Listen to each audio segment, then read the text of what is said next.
Reading of the magazine Tapovan Prasad, April 2026.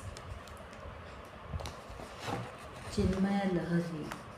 Unveiling Shankara's portrait is an easy task. It is only pulling a wire. To unveil Shankara is not merely to unveil the portrait, which is only an external symbol, but something more. This must be done from within. The external ritual is only a dramatization of our inner religion. Just appreciating Shankara will not help or improve us. How do we pull the veiling which is covering the inner Shankara? When we say, "This is my body," it means that the owner and the owned are different. When I say my buffalo or my umbrella, it intellect are the veils with which the divine Shankara, the all powerful self in us, is hidden. It is these veils that are to be unveiled. Shankara is already there behind the identification of the body, mind, and intellect. Is that infinite consciousness which is already in you. All we have to do is unveil the truth that is already the full knowledge, but we are not spreading it. Now we have to unveil that divine Shankara in us. The only thing we have to do is to place the ideals and ideas before the modern intelligent thinking man. Let not this function of unveiling consciousness bliss, whose hand is raised in Chinmudra, who is another form of Lord Shiva, who gives us happiness through his joyous commentary on the Upanishads. Shri Shankaracharya भुजंग प्रयात स्तोत्रम श्लोक 2 Shri Shivabhinava Narasimha sir Bharti sir स्वामी गुरुध्यानम अज्ञानतिमिरान्धस्य विषयाक्रान्तचेतसः ज्ञानप्रभाप्रदानेन प्रसादं कुरु मे प्रभो. O Lord, my mind is in the grip of worldly thoughts, and Tarkige is an ancient Sufi meditative ceremony in which dervishes, followers of the poet mystic Jalaluddin Rumi, whirl in counterclockwise movements to transcend the ego, symbolizing the soul's right hand. In India, our class on which all existence twirls in symphonic motion, a joyous mind steeped in devotion simply aligns itself with this attunement and inner niceness of space. In that motionless center, one finds peace. In that stillness lies fullness, and in that fullness there is bliss. Editorial quotations by Param Pujya Gurudev Swami Chinmayananda Ji. On the ladder of cultural growth, each step that is placed forward is an ascent towards absolute perfection and deep devotion to what you undertake to achieve. Transcend the mind. You have no enemy other than yourself, and no friend greater than yourself in this process. The truth is that In the infinite, the finite has no existence. Imperfection cannot be the goal of perfection. Faith increases with devotion. Devotion flourishes in smarana. If you have lifted yourself even a little bit, don't allow yourself to fall back again into the fields of objects, emotions, and thoughts. Japa is undertaken by the mind and not the body. All the various rungs in the ladder of progress are held intact between the two parallel beams constituted on of waiting and faith, Shraddha and Saburi. An excited mind has no capacity to logically think. His names uttered constantly during the waking hours is a sure way of developing bhakti. Surroundings, enough nutrition, restful repose, and the right direction to revive and grow. In sadhana, many obstacles come in the beginning from without and then from within. Each obstacle faced makes the seeker stronger for his pilgrimage. Through faith in Him, we reach that faith in us. What can stop us? That faith is ours. Live it we must. Every hair in Hanuman's body whispered the name of Rama. Centered in Rama, he acted. For Rama, he achieved. If that consistent desire to achieve the goal does not inspire you, then you will give up easily in the face of obstructions of or difficulties. The problem of the mind is solved not by remaining in the mental zone but by rising above it. The effectiveness of japa largely depends on your spirit of surrender. Unhappiness, restlessness, and bondage are the destinies of the illusory ego.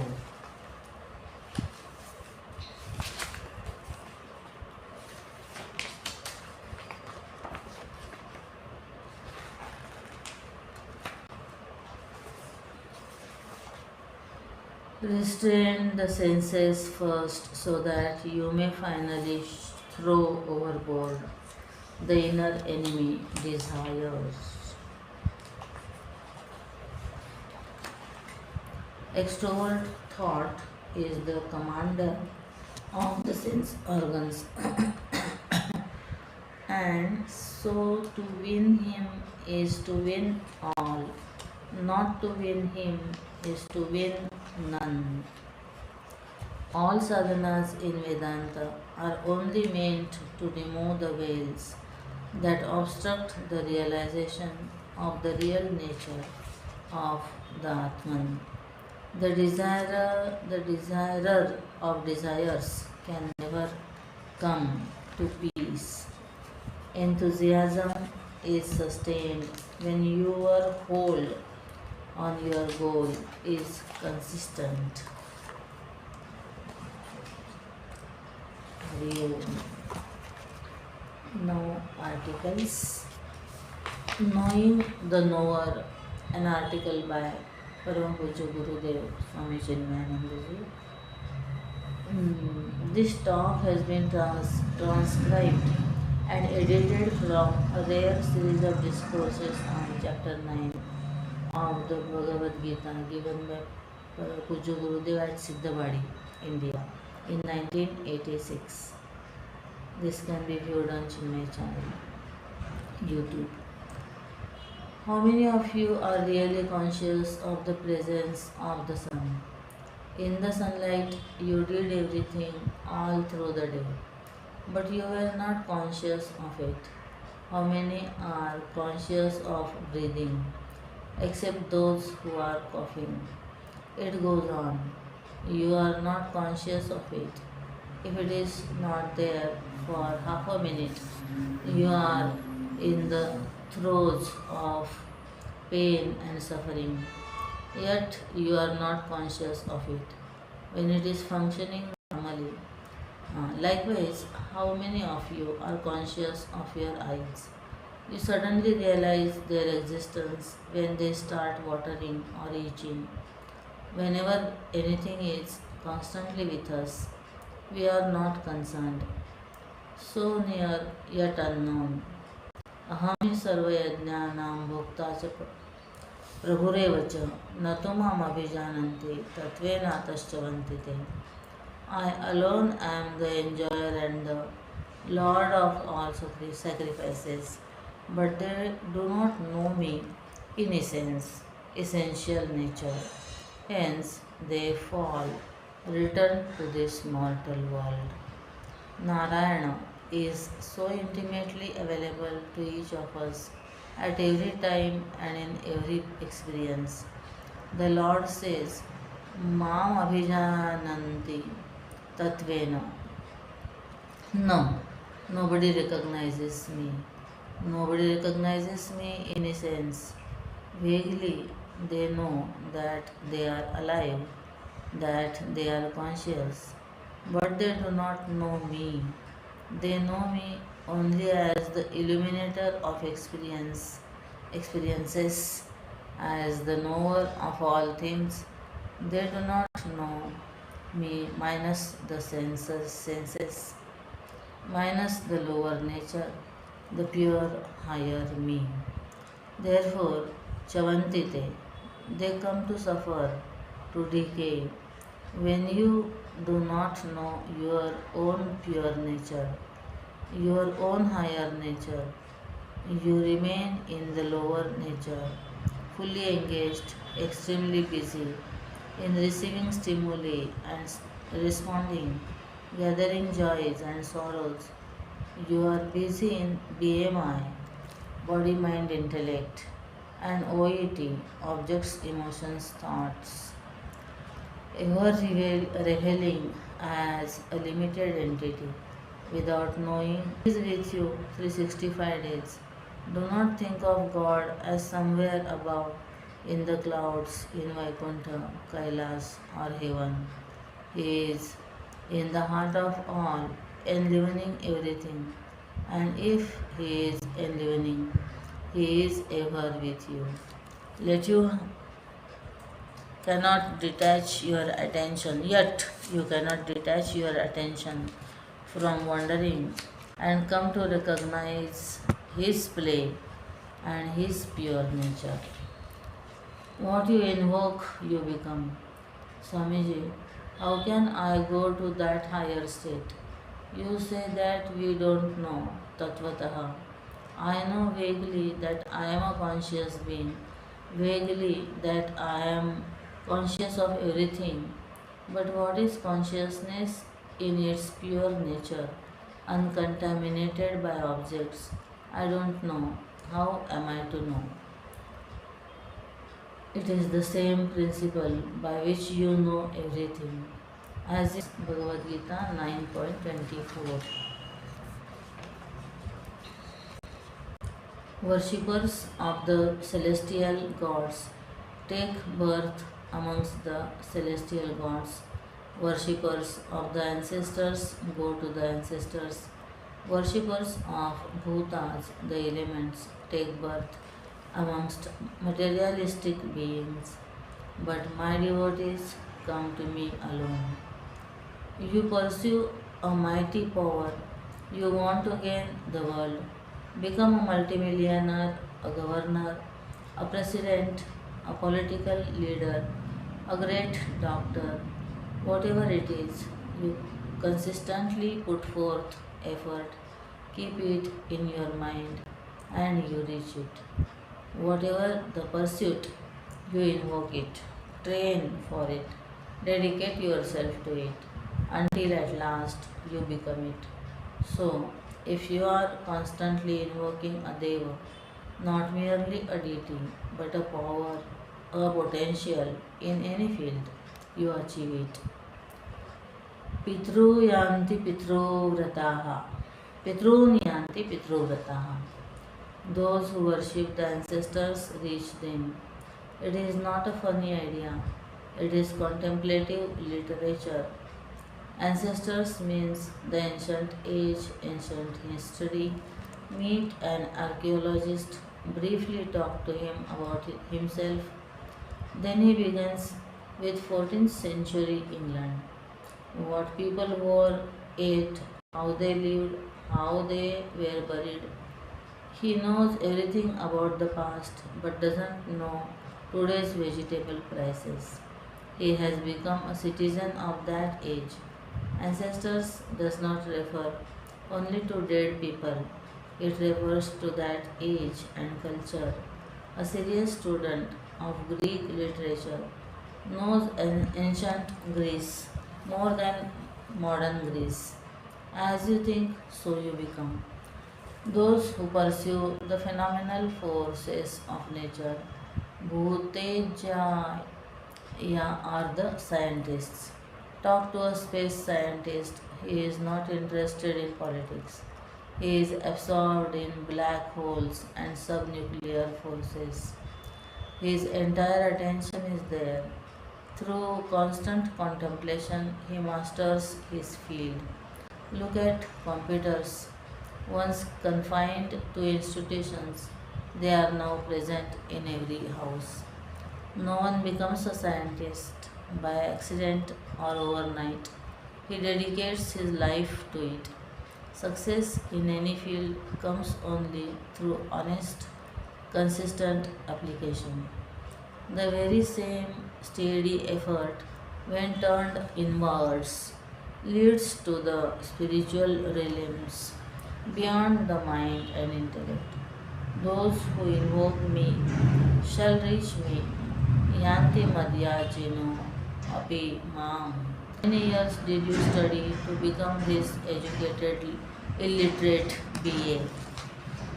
14 years. How many days did you meditate? 2 weeks.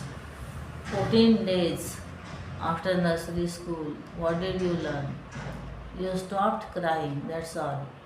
You want immediate results in spirituality, not understanding that here also steady and consistent effort for a long time is required.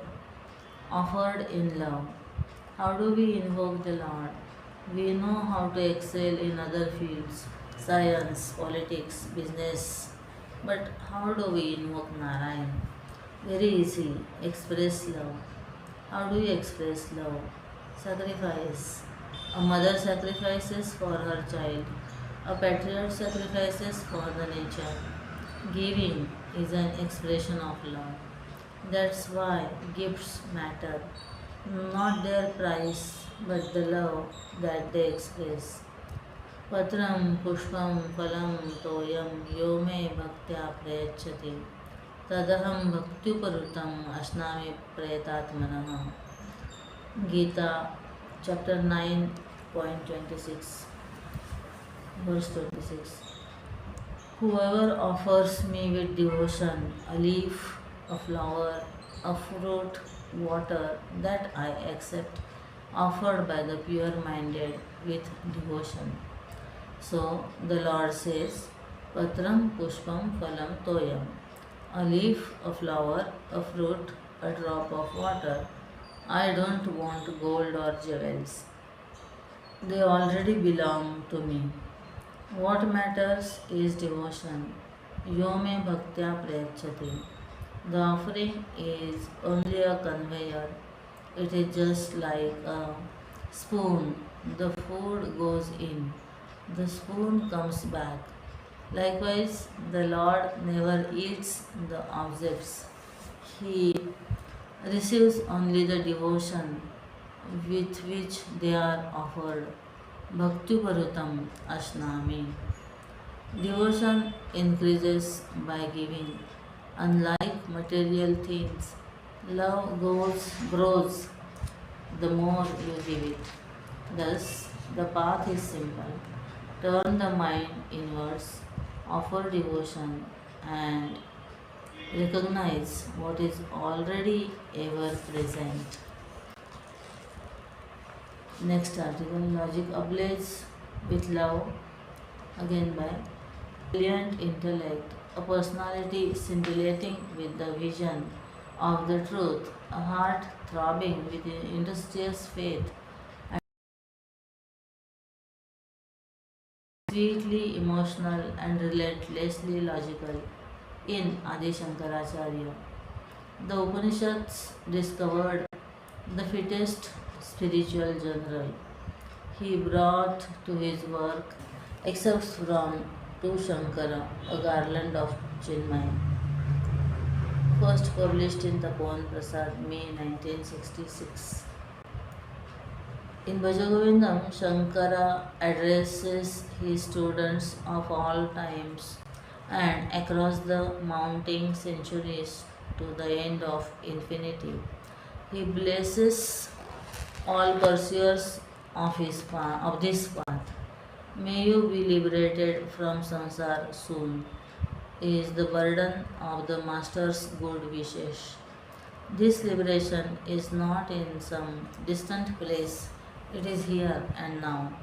This is indicated by the champion of Advaita, by again blessing the student through discipline of the sense organs and the mind.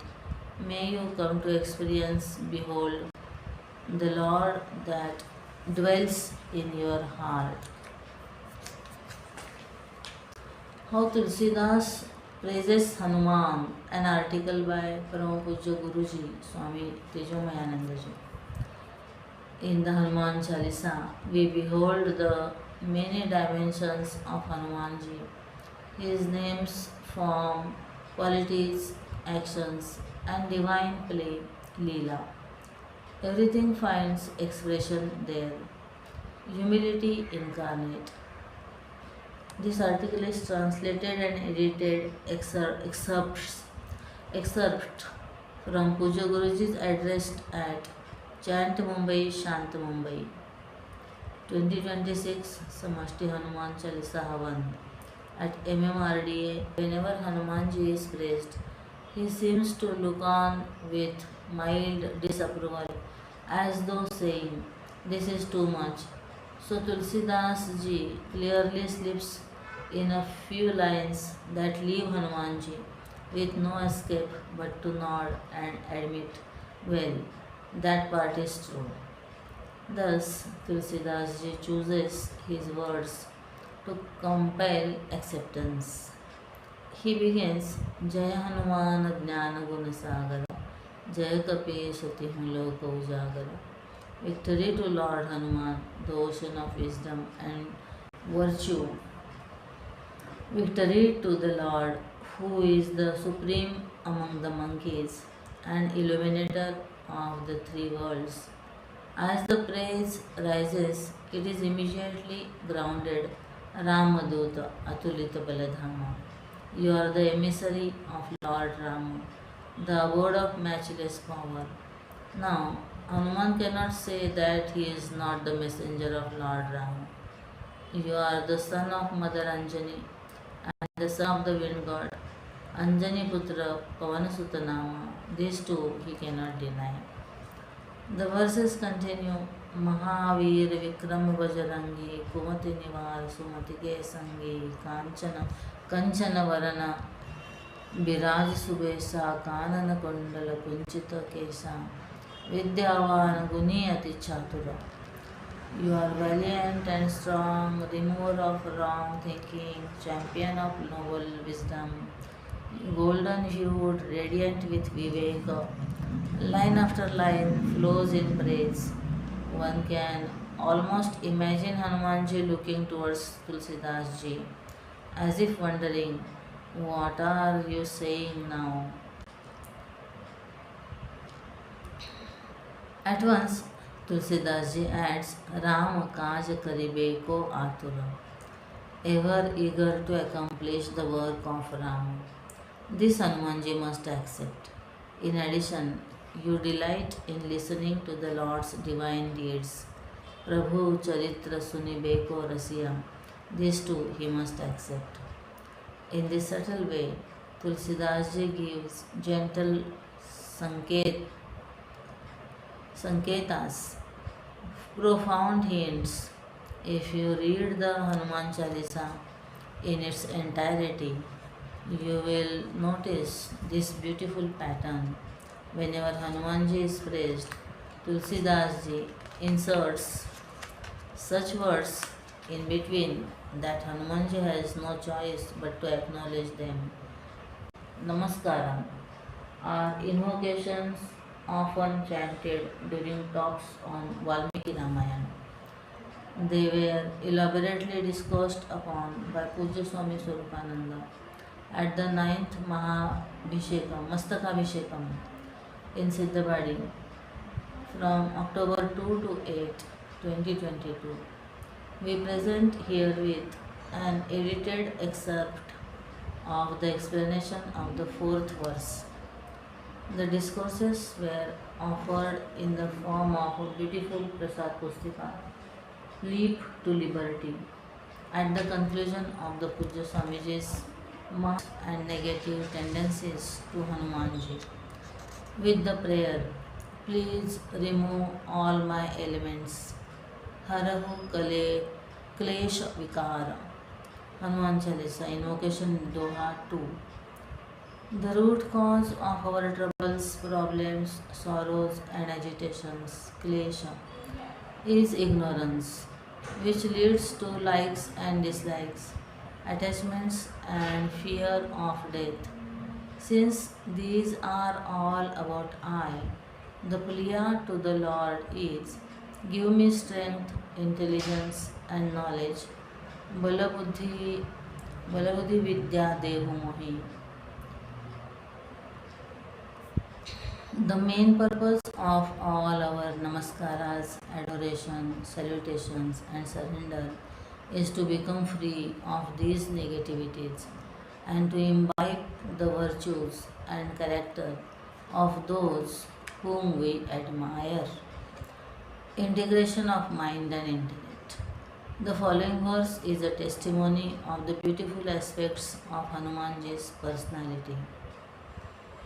Anjaneyamatipaṭalananam Kañchanadrikamaniyavigraham Parijatatarumūlavasinam Bhavayami Pavamananandam.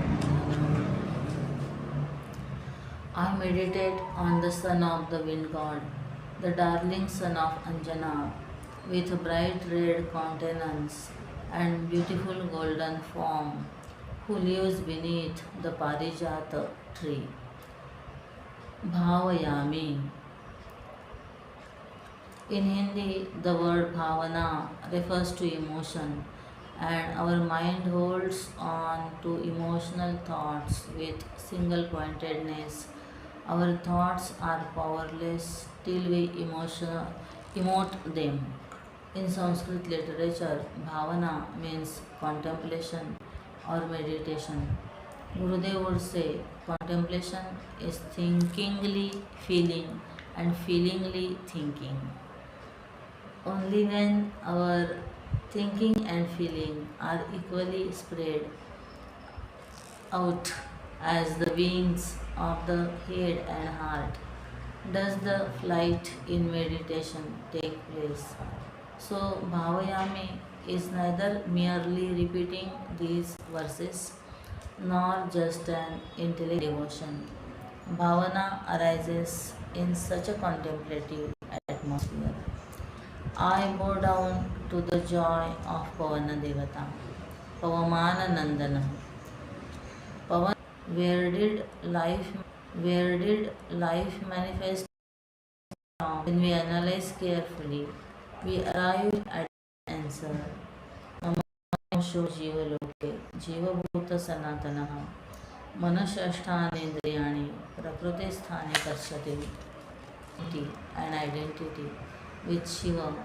We come to realize I am neither the Prana Shakti and our biological father. Touched by the first golden rays of the sun, Kanchanadri Kamaniya Vigraham. This is remarkably similar to what happened on Gurudev's consecration day or Samadhi Divas in Siddhavadi.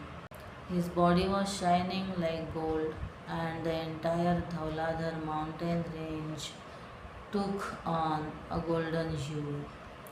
Note the color of the monkeys prancing around Hanumanji's murti there, and whose purity and beauty remain unsullied.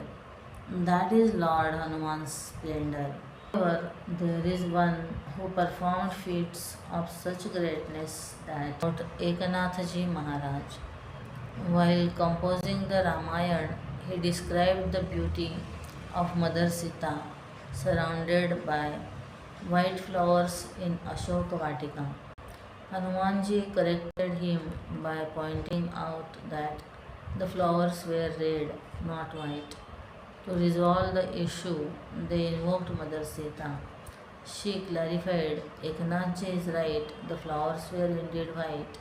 But when Hanumanji saw me immersed in sorrow, his enraged eyes saw only red. Yet another story is about Mother Sita and her sindoor. One day Sita ji was getting ready to receive her lord. She wore a beautiful sari and adorned herself with precious jewels. Just as she was applying the sindoor, she saw tiny Hanuman sitting outside her window. Looking at her with curiosity, he asked, Why are you putting the sindoor? It is for Sri Ram's longevity and he loves it. The next day she couldn't find the sindoor box. Hearing her distress, Ramchandraji walked in and led her to an amazing sight. Hanumanji had dusted the sindoor all over himself. When asked why he had done this, he replied, Sita Mata puts a little sindoor for your long life. Would it not be more effective if the entire body was colored white? You love her so much with just a pinch of sindoor. Now you will love me even more. लाल देह लालील से अरुधरि लाल लंगूर वज्र देह दानव दलन जय जय जय कपिसूर. संकट मोचन दोहा. O Hanumanji, your red body is adorned with vermilion. You disguised yourself as a long-tailed monkey to spy on Lanka. Your body is like a thunderbolt that destroys demons. Glory to you, hail, hail. Thus, Hanumanji's red face indicates that he is covered with love for the Lord and is ready to fight any battle for him. There is a beautiful doha by Sant Kabir. लाली मेरे लाल की जित देखूं तित लाल लाली देखन मैं गई मैं भी हो गई लाल. Bhagavan's love is red means that it is he who nourishes the tree. In the Puranas, there are many stories regarding this tree. It was the tree of the heavens which Indra Devata gave to Indrani. Some say that Arjuna, whose father was Indra, brought the Parijata tree for Mother Kunti, who worshipped Lord Shiva with the flowers. Others believe that Krishna brought the tree from Indra's heaven for Satyabhama. The tree has an orange stem mm, with white fragrant flowers. The flowers blossom at night and fall in the morning. These are then picked and presented to the Lord. Normally, we do not offer fallen flowers to Bhagavan, but the Parijat literally showers its flowers. Therefore, it is also an expression of the wish fulfilling tree. And Sri Hanuman sits at its base, fulfilling the wishes of the devotee. The reservoir. That is why Sri Rama says, he who practices the seventh type of devotion sees the world full of me without distinction and considers saints as even greater than me. सातों सम मोहि मय जग देखा मोते संत अधिक करई लेखा. Aranyakand Doha 35 Chaupai 2. In another description, if Bhagavan is a wish fulfilling tree, the sages are like Pavana, who carry the fragrance of the sandalwood tree. However close you may be to the Parijata tree, the fragrance reaches you only when the wind passes by. Guru Nanak Ji says, air is our Guru, water is our father, and the great earth is our mother. Pavan Guru Pani Pita Mata Dharata Mahata.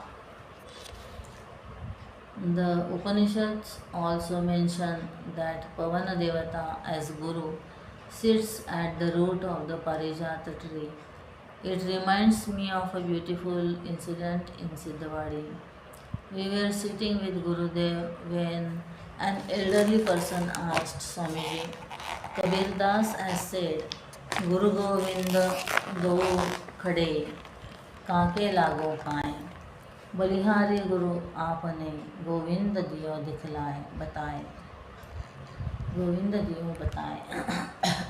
If God and Guru were to be simultaneously in front of me, who should I bow first to? Gurudev laughed.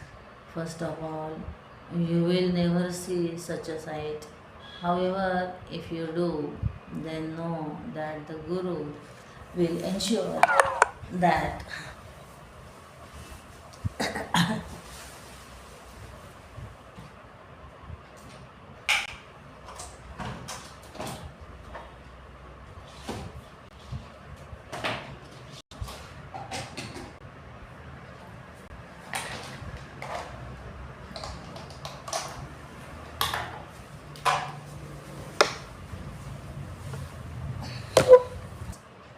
speaking from a Vedantic standpoint, Gurudev explained, Gurur Brahma, Gurur Vishnu, Gurur Devo Maheshwara. When we get Bhagavad Darshan, we will know that the Lord, the Guru, and the devotee are not separate but one. Those who surrender and seek Bhagavan's Sharana, refuge, are blessed by him. In the Hanuman Chalisa, Tulsidas ji proves this by providing tangible examples.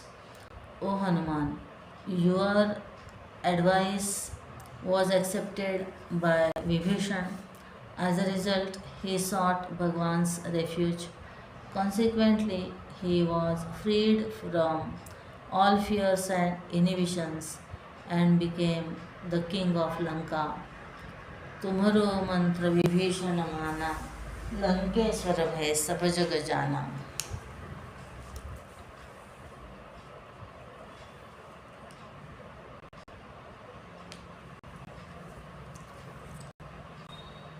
Such is Bhagwan's greatness that even if you are the greatest of sinners, even if you don't listen to his glories, He will take you in his Sharana. Mamekam Sharanam Vraja. Hanumanji even advised the arrogant Ravan to seek refuge at Sri feet, Rama's feet, and the Lord would make him the unrivaled king of the three worlds. In addition, when Vibhishana approached Ramchandraji, everyone looked at him with Vibhishan approached Ramchandraji. Everyone looked at him with great suspicion. But when he saw Hanumanji, he knew he was well protected. Always remaining at the Lord's feet, Hanumanji is ever ready to guide us towards them. Once we reach there, boundless blessings are showered upon us. The four fruits, dharma, prosperity, fulfillment of desires, and liberation are ours. Dharma, artha, kama, moksha, jodayako phala chari. Hanuman Chalisa, Invocation Doha 1. And above is Bhagavad Gita 18.66, Mamekam Sharanam Raja. Therefore, let us meditate with devotion on that ever purifying son of Pavan Devata, the son of Anjani, whose face is red, full of love for devotees, and seething with anger towards those who give them sorrow. Ever at the feet of Bhagavan, he is ready to bestow abundance on everyone who comes to take shelter.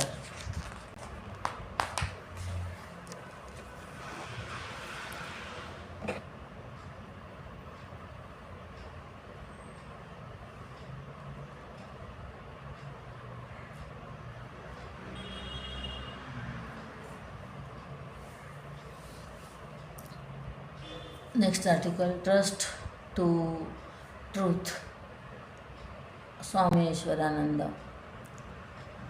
The Chinmay family celebrated the 21-day Tapovan Jayanti feast from December 5 to 25, 20.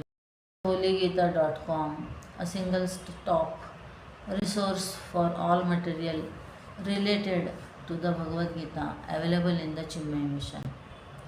Pujo Guruji inaugurated the celebrations with his discourse titled Gita Speaks. We present a transcribed and edited version of the talk on the 17th chapter given on day 18th December 22, 2020 by Swami Ishwarananda. Swamiji is presently based at Chinmay Mission, Los Angeles, USA. The entire talk is available on their channel, YouTube channel. Trust, truth, and the path. A statement is accepted as truth only when there is trust in the source of information. Even scientific facts begin as hypotheses, and to test them, scientists must trust the source of the means. The truth about the known can never be realized. The same principle applies in a court of law. Without proof, there can be no just judgment. Suppose a little girl is afraid. Frightened, the child begins to cry. Seeing this, you tell her, "Don't worry, you will be alright." The child looks at you but continues to cry. Do you know why? She does not trust words. Instantly, the child stops crying and smiles. Why? Because she trusts her mother. Similarly, even the best spiritual practice will not yield its result if we do not have faith in the means. The purpose of the incarnation of God in all religions was to establish this trust trust in God, and thereby to affirm the existence of God. Every saint and every messenger of God who came to this world to speak to people did so for one essential reason: to establish faith in human hearts, trust in the scriptures, and confidence in the words of the wise. Take any American dollar, 1, 5, 10, or 20. What is written on it? In God we trust. In the Indian subcontinent, the national motto declares Satyameva Jayate, truth alone triumphs. That which is worshipped as God in religion is regarded as truth by the philosopher. Both are timeless and changeless. They are the same reality, seen from two different standpoints. For a devotee of God, faith is indispensable. For one who follows the path of philosophy, that very God is understood as truth, that which remains the same in all three periods of time. We need not build a personal relationship with truth, but we must have an unshakable conviction that truth is, and an equal faith in the pramana, the means by which the truth is known or realized. The nature of Shraddha. In the earlier chapter, Lord Krishna stated, तस्मात् शास्त्रं प्रमाणन्ते कार्याकार्य व्यवस्थितौ ज्ञात्वा शास्त्रं विधानोक्तं कर्म कर्तुमिहार्हसि. Bhagavad Gita 16.24. O Arjun, to know what to do and what not to do, Shastra is the Praman, knowing which alone you should engage in action. This is the concluding verse of chapter 16. Following this, Arjun's question forms the opening of chapter 17. ये शास्त्र विधिमुत्सृज्य यजन्ते श्रद्धयान्विताः तेषां निष्ठा तु का Krishna सत्वमाहो रजस्तमः. O Krishna, where do they stand who disregard the injunctions of the scriptures but still worship with faith? Is their faith in the mode of goodness, passion, or ignorance? This question seeks to determine whether adherence to the scriptures or faith is more important. In this context, it should not be interpreted as suggesting that such people lack faith in the scriptures or completely deny faith in the scriptures. Rather, they lack direct access to them. Arjun's question does not imply that those who lack faith in the scriptures deliberately disregard them. Sri Krishna already clarified this distinction in an earlier chapter, where he states that those who abandon the injunctions of the scriptures and act according to their own desires, 16.23, neither attain moksha nor happiness nor any true accomplishment in this world. Here, the meaning is that faith is not absent, instead, it is placed implicitly in men of wisdom. Such people may not follow the scriptures directly, but they remain firmly on the path as interpreted, lived, and transmitted by the wise. The Brihadaranyaka Upanishad 3.9.21 notes that faith resides in the heart as the basis of conviction. This means there are two essential factors: conviction and devotion. The word Shraddha can be understood to have two aspects: Adara and Dharana. Adara means reverence or respect, and Dharana means to hold or sustain.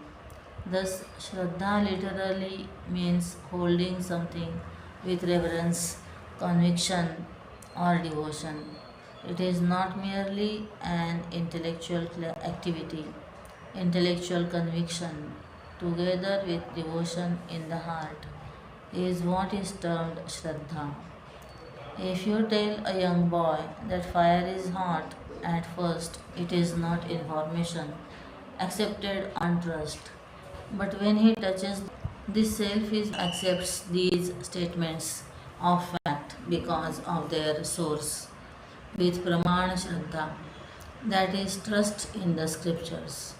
Having heard these statements of fact from the right source of knowledge and endowed with an eagerness to realize the truth, the seeker then begins the journey from trust toward truth.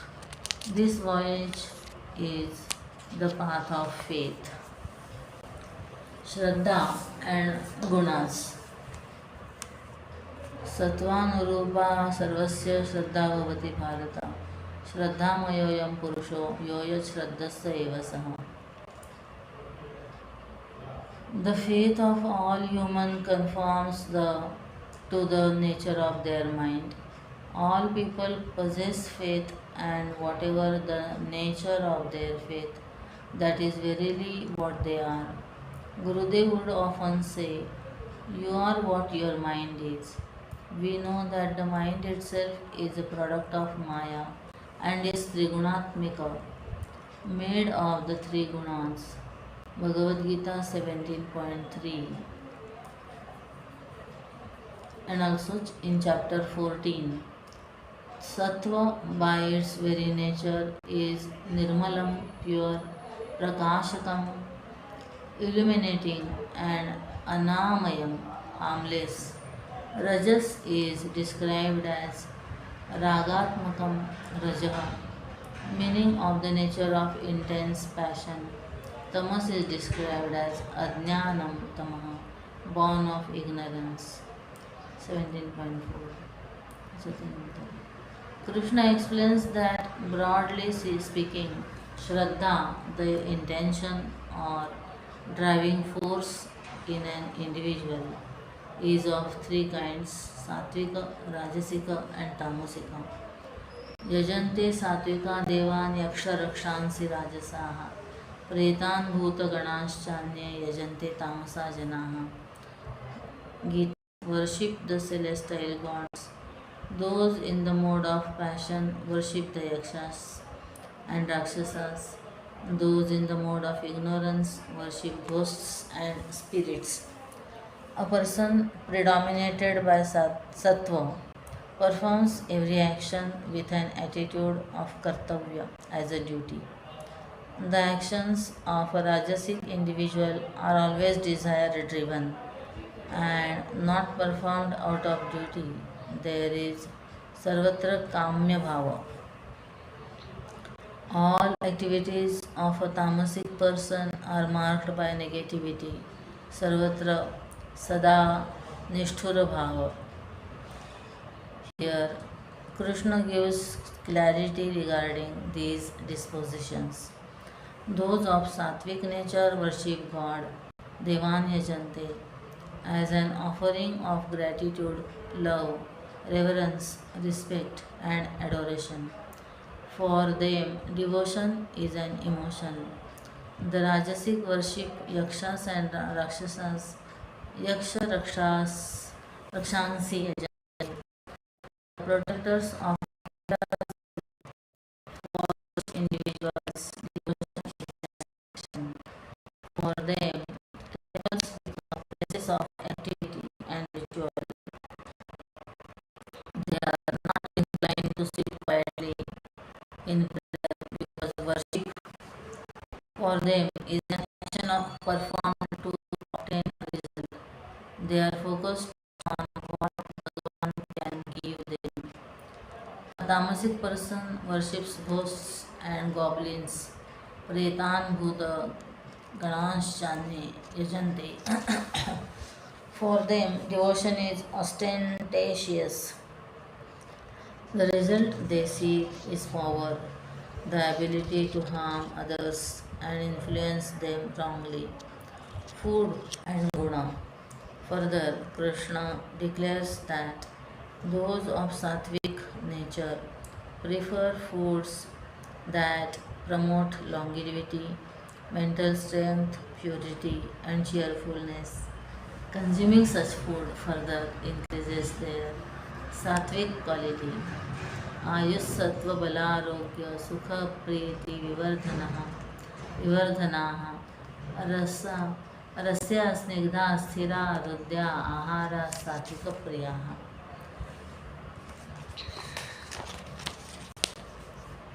Bhagavad Gita 17.8.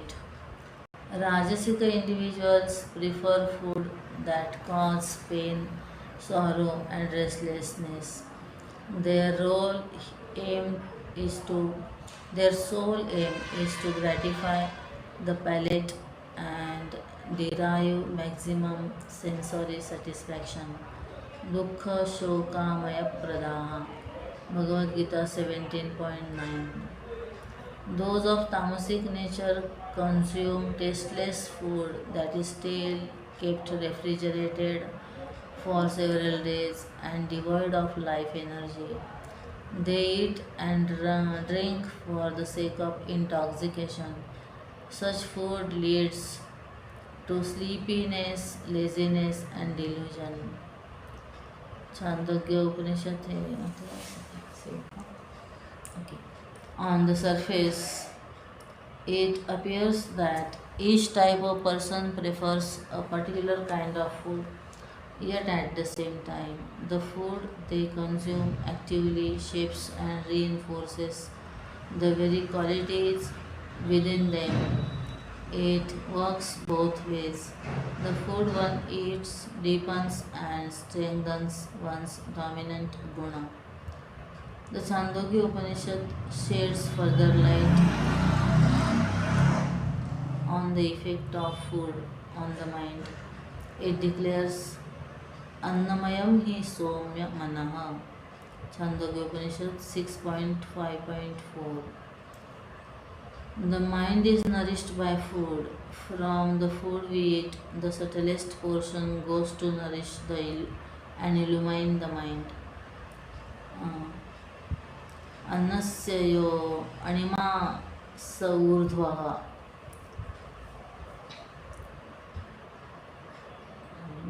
6.6.1 Chandogya Upanishad.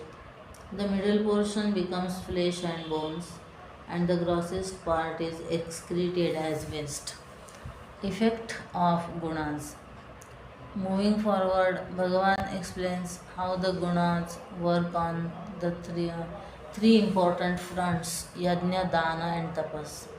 Yajna for a sattvic person, yajna is performed as a kartavya, a sacred duty, without any expectation of results, out of a deep sense of indebtedness.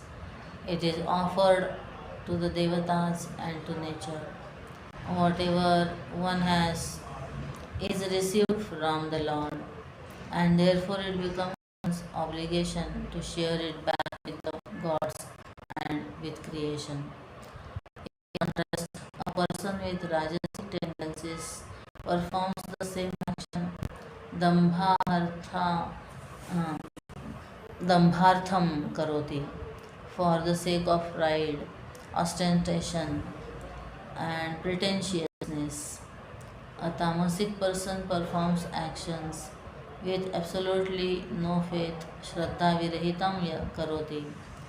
He acts mechanically merely because it is expected of him. Such a yajna is performed with a tamasic mind. Dana. When it comes to charity, a person of sattvic nature gives for the right purpose at the right place and without any expectation. Datavyam iti yaddanam diyate. Gita 17.20. In the Chinmay mission, Gurudev emphasizes the importance of charity and the attitude with which we should give. He clearly states that we should be producing more than what we consume and giving more than what we take. In contrast, a Rajasic person gives with a different outlook. Phalam uddishya diyate. Gita 17.21.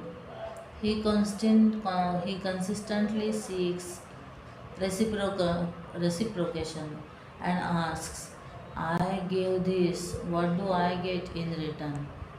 A tamasic person may also give in charity. Avajñatam diyate. But he does not so with disrespect, making the recipient feel small. He has no concern for who he is giving to because his intention is not to help but to insult. Tapas. Tapas is practiced at three levels: speech, body, and mind. Speech. अनुद्वेगकरं वाक्यं सत्यं प्रेहितं च यत् स्वाध्यायव्यसनं चैव वाङ्मयं तपोच्यते. Words that do not cause distress are truthful, inoffensive, and beneficial, and the regular study and recitation of the Vedic scriptures. These are declared as austerity of speech.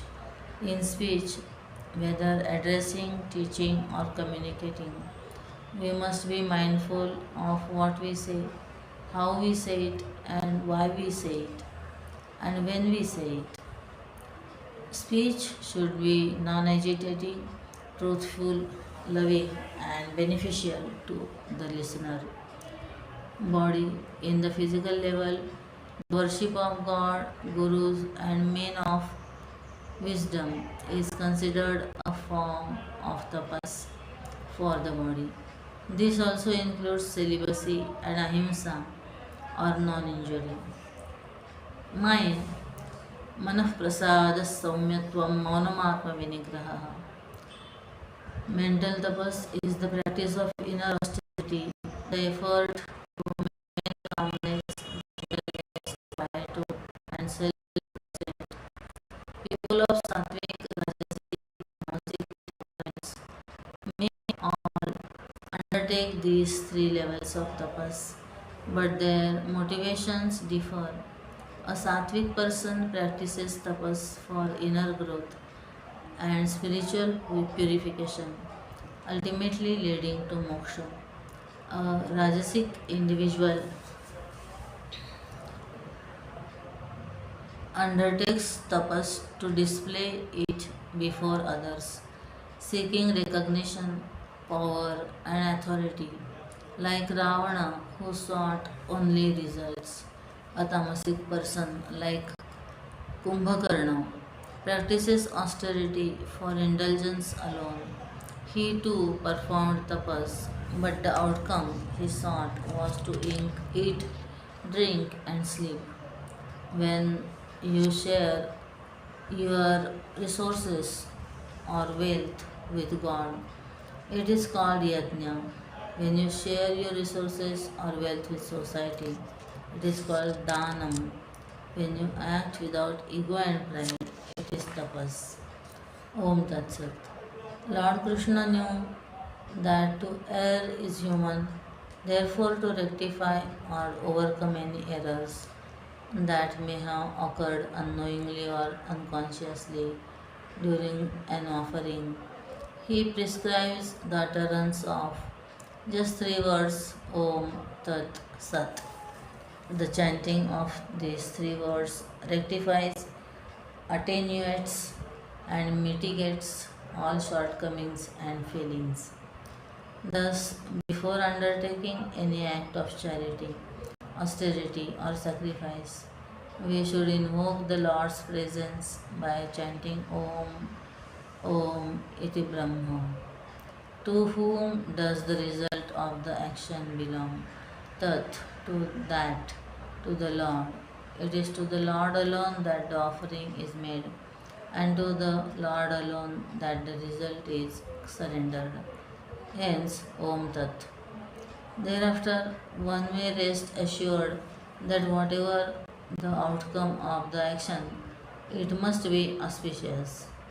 As the Gita declares, Sadbhave Sadhubhave Cha, Gita 17.26.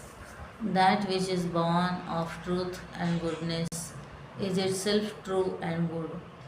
When action is undertaken with this attitude, beginning with Om and culminating in Tat Sat, the result belongs entirely to the Lord, and the true fruit that emerges is accepted as sacred and wholesome.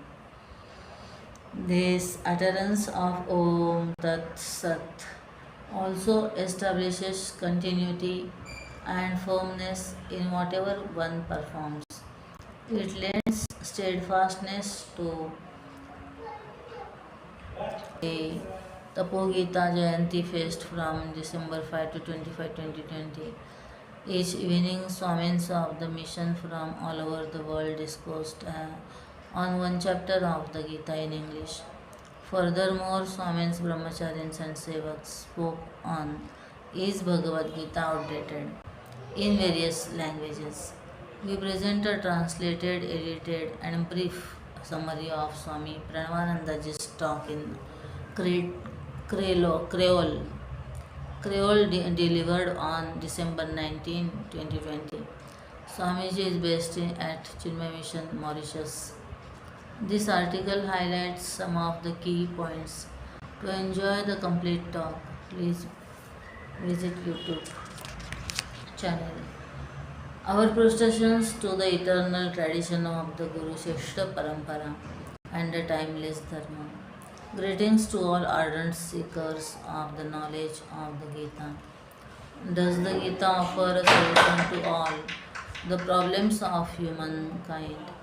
It is indeed pertinent to understand how this beautiful scripture presents a unique and universal solution to man's challenges. Sanatan Dharma stands firmly upon the foundation of the Vedas, the Puranas, and the Itihasas, such as the Ramayana and the Mahabharata. The Mahabharata, known as Jaya, the victory, is revered as the fifth Veda. The 18th chapter of the Gita guides us from weakness and despondency to strength and victory, just as they did for Arjuna. The Mahabharata war arose from the blind king Dhritarashtra's deep attachment to his son Duryodhana. Sanjay narrates to Dhritarashtra all that transpired on the battlefield. The salient teachings of Sri Krishna are: there is no cause for grieving over anything or anyone, whether living or dead. Arjun's problem stems from the egocentric identity. He must realize this true immortal nature. The performance of one's duty is of utmost importance. Even the physical body cannot be maintained without action. Actions performed in the spirit of yajna do not bind the individual, instead, they lead to liberation. There was a great succession of gurus and disciples who preserved this sacred knowledge. Though lost for a time, Bhagavan revived it once again. One must uplift oneself through one's own efforts. No one else is truly one's friend or enemy. Seekers of this supreme knowledge are rare, only a few truly attain it in its essence. Rise above the impurities of the mind and with the help of the scriptures. Renounce identification with the body, mind, and intellect.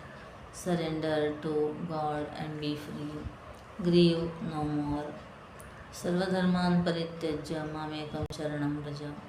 ahantva sarvapaki. Pediatrician has been an active member of Chinmay Mission Trinidad and Tobago for the past 20 years. He is annual Shivaganga Mahayatra. He also teaches. He contributed this article exclusively for Tapovan Prasad. Bharata's blessings falling into grace. Sri Hanuman is described as fond of and deriving great joy from listening to the glories of Sri Ram. His heart is the abode of Sri Ram. Lakshman and Sita. प्रभु चरित्र सुनि Beko रसिया. राम राम लखन सीता मन बसिया. 1 Hanuman Chalisa 8. The description of a true devotee in the Bhagavad Gita fits Hanumanji perfectly. सततं कीर्तयन्तो मां यतन्तश्च दृढव्रताः नमस्यन्त्यश्च मां भक्त्या नित्ययुक्ता उपासते. नमस्यन्तश्च मां युक्ता तश्च. Always singing by divine glories, striving with great determination and humbly bowing down before me. They constantly worship me in loving devotion, not in pearls but in the heart. Hanumanji is well known for his single pointed devotion to the Lord in the form of Sri Ram. He is an incarnation of Lord Shiva. In the Tulsi Ramayana, it is stated that Lord Shiva continually meditates on Sri Ram, upon Sri Ram. The above verse from the Gita aptly describes Hanumanji's qualities. He was constantly glorifying the Lord, honoring him with devotion, and was always united with Sri Rama. He was firm in his steadfast devotion, and his heart was always filled with love for the Lord. Once Sitaji gave a pearl necklace to Hanumanji. He threw it away, saying that Rama was not in the necklace. When challenged, he tore open his chest to reveal Rama, Lakshmana, and Sita residing in his heart. Bhakti in action. While we understand intellectually that we are the formless Brahman, how do we really come to experience the bliss of the infinite? How do we experience Ananda in the workaday world? Hanumanji was well aware of his nature as the formless Brahman, yet he remains most famous as the devotee and servant of the Lord. He exemplifies the practical path we should follow. His life and actions are the template for us to emulate, constantly remembering the Lord in everything we do, offering all our actions unto Him, immersing our minds in contemplation of Him, renouncing the results of our actions at His feet, and surrendering to worship by becoming an instrument of the body. All these are the lived qualities of Hanumanji, and hence the roadmap for us to follow. Protected on the path, there is an episode in the Tulsi Ramayana in which Hanumanji is flying over Ayodhya on his way back from the Himalayas, carrying the Dronagiri mountain, which contains the Sanjeevani herb. For a split second, the thought arose, what would Sri Ram do without me? His ego surfaced for just that moment. At that very instant, Bharata, seeing a creature flying over Ayodhya, shot down Hanumanji. As he fell, Hanumanji was chanting the name of the Lord Sri Ram. Bharata quickly realized his mistake and understood that Hanumanji was none other than Ram's messenger. After reviving the fallen Ramaduta, Bharata blessed Hanumanji, who then resumed his journey and successfully delivered the Sanjeevani to revive Lakshman. In our daily practice, even though we attempt to offer all our actions to the Lord and seek to always contemplate on Him, our ego gets in the way. The Kumati negative aspect of the mind keeps surfacing. This is our lived experience of the chanchalatvam, fickle nature of the mind. The Lord, however, protects the sincere sadhaka by allowing his fall to the cushioned to be cushioned and guided by his devotees. It was no coincidence that Hanumanji's fall occurred at the feet of a great devotee like Bharata. The Lord knows that devotees will stumble along the way and He provides the support we need to learn from our mistakes. On the spiritual path, we must not fear making mistakes. We must have Shraddha that the Lord always supports us, since our ultimate goal and mission is to know Him alone. The Sanjeevani that revives the fallen is none other than the Lord Himself. May we emulate Hanumanji as we march along the spiritual path. May we bravely navigate all obstacles and accept our mistakes, knowing that the Lord supports and guides us every step on of the way. Jai Shri Ram. A poem by Brahmacharini Shubhani Chaitanya, O Shankara. O Shankara, because of you, when I read our Upanishads, the meaning thunders in my heart. Because of you, when I reflect on Bhagavad Gita, I can savor every part. Because of you, I have learned melodies so sublime and sweet. Because of you, I am clued in the Shakti's divine and glorious feet. Because you walked the length and breadth of Bharat, we have access to the most profound truth. Because you rose from silence and spoke these words, I have something to hold on to, the most joyous fruit. Because you put it in writing, I can still hear your words echoing today. Because your very life was a divine example, I have an inkling of how to walk the way. Because you offered your life to this great knowledge, the likes of me have a chance to be free. I feel you at the core of me and I rest at your feet eternally. Hari Om.